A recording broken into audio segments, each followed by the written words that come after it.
Hello అండి, అందరూ ఎలా ఉన్నారు? This is Shilpa. సో ఈరోజు నేను ఒక 3 టైప్స్లో మనం ఆనియన్ జ్యూస్ మన హెయిర్కి ఎలా పెట్టుకోవాలి అనేది చూపిస్తున్నాను, నేను యూజ్ చేసేది.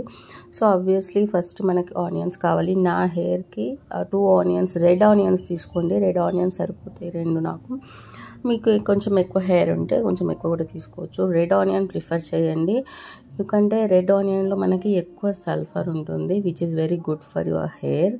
సో ఫస్ట్ దాన్ని ఒక గ్రైండ్ చేసుకోండి, లేకపోతే తురుముకోండి. మనకి అల్టిమేట్లీ దాన్ని జ్యూస్ అవ్వాలి. నేనైతే దాన్ని మిక్సీలో చిన్న జార్లో వేసుకున్నాను.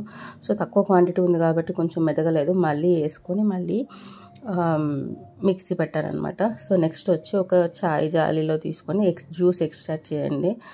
జ్యూస్ ఎక్స్ట్రాక్షన్ చేసినాక మనకు ఒక ఇట్లా లైట్ పింక్ కలర్లో ఇట్లా జ్యూస్ వస్తుంది. ఇది ఫస్ట్ మెథడ్. మనం ఇది యాజ్ ఇట్ ఈజ్ మన స్కాల్ప్కి అప్లై చేసుకోవచ్చు. ఇంకా నెక్స్ట్ సెకండ్ మెథడ్ వచ్చి ఇందులో మనం క్యాస్టర్ ఆయిల్, ఆముదం అంటారు కదా, అది వేసుకుంటే హెయిర్ గ్రోత్కి ఇంకా మంచిగా యూజ్ అవుతుంది అనమాట. నేను ఆల్మోస్ట్ డబ్బా అయిపోయింది నాది. ఐఎమ్ యూజింగ్ ఇట్, పెట్టుకుంటున్నాను. నాకు చిన్న చిన్న బేబీ హెయిర్ కూడా వస్తుంది. ఒక 2-3 months నుంచి నేను ఇది యూజ్ చేస్తున్నాను. ఇది సెకండ్ మెథడ్. ఓకే, నేను ఇప్పుడు థర్డ్ మెథడ్లో ఇందులోనే ఆలివ్ ఆయిల్ యూజ్ చేస్తున్నాను. మీరు ఆముదంకి కంఫర్టబుల్ లేకపోతే ఆముదం ఆయిల్ స్కిప్ చేసి ఆలివ్ ఆయిల్ యూజ్ చేసుకోవచ్చు. ఆలివ్ ఆయిల్ మన స్కాల్ప్లోకి చాలా డీప్గా పెనిట్రేట్ అవుతుంది, అందువల్ల మనకి అబ్జార్ప్షన్ అనేది రేట్ ఎక్కువ ఉంటుంది. సో ఈ 3 వేస్లో మనము ఆనియన్ జ్యూస్ అనేది యూజ్ చేసుకోవచ్చు. నెక్స్ట్ అప్లికేషన్కి వచ్చి ఆబ్వియస్లీ మన హెయిర్ మొత్తం మంచిగా చిక్కులు లేకుండా దువ్వుకోవాలి. సో దువ్వుకున్నాక మనం పార్టిషన్ చేసుకుంటూ ఓన్లీ స్కాల్ప్లో పెట్టండి, లెన్స్కి పెట్టకూడదు. ఎందుకంటే లెన్స్ ఆనియన్ ఆయిల్ జ్యూసు వల్ల హెయిర్ ఫ్రిజ్ అవుతుంది, అంటే గడ్డిలాగా తయారయ్యే ఛాన్సెస్ ఉంటుంది అనమాట.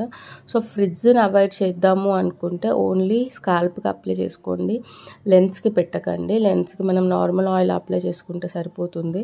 సో నేను ఓన్లీ స్కాల్ప్ కాబట్టి నేను చాలా తక్కువ ఆనియన్ తీసుకున్నాను అనమాట.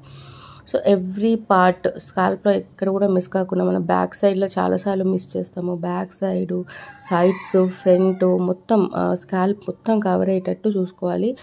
దీన్ని మళ్ళీ మసాజ్ చేయాల్సిన పని లేదు, ఎందుకంటే ఇది దాంట్లో పెట్టగానే అది పెంట్రేట్ అయిపోతుంది మన స్కాల్ప్లోకి. దాని మన హెయిర్ రూట్స్ని, ఫాలికల్స్ని స్ట్రాంగ్ చేస్తుంది అనమాట. సో జస్ట్ ఇట్లా డ్యాప్ చేస్తే, మనం అబ్జర్వ్ అయ్యేటట్టు డ్యాప్ చేస్తే సరిపోతుంది. సో దీన్ని మనం ఒక 45 minutes పెట్టుకుంటే సరిపోతుంది, 45 to 1 hour. జ్యూస్ కాబట్టి మన హెయిర్ ఇట్లా కడక్ కడక్ అవుతుంది. తర్వాత హెయిర్ వాష్ చేసుకోండి. ఒక 2-3 అప్లికేషన్ తర్వాత మనకు రిజల్ట్స్ కనిపిస్తుంది. Thank you for watching. Bye.